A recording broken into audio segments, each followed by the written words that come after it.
The BTK serial killer says Bryan Kohberger shares some of his traits, and that one of his own attacks, a quadruple homicide, is eerily similar to the Idaho student's layings.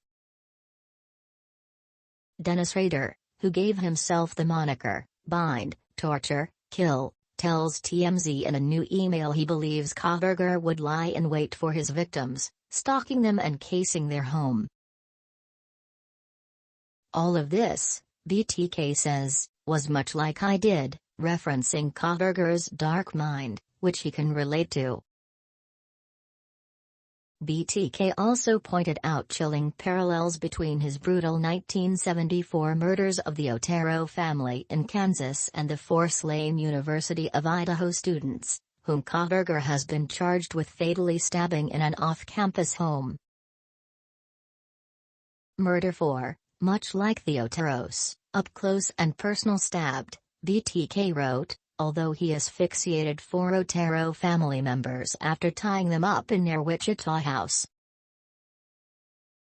He went on to mention that Kohberger left DNA at the crime scene just like he did at the Otero house, leaving his semen on one victim's body. It took police years to link BTK to the crimes after advancements in DNA technology.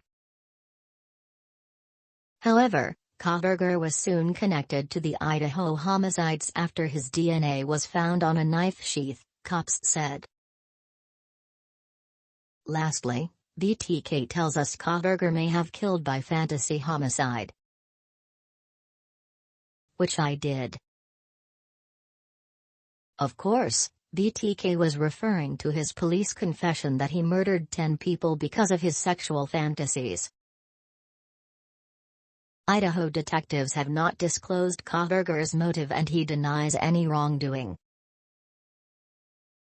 As we reported, Kohberger, before the Idaho massacre, was rumored to have contacted BTK, who said in an earlier email to us that's just not true.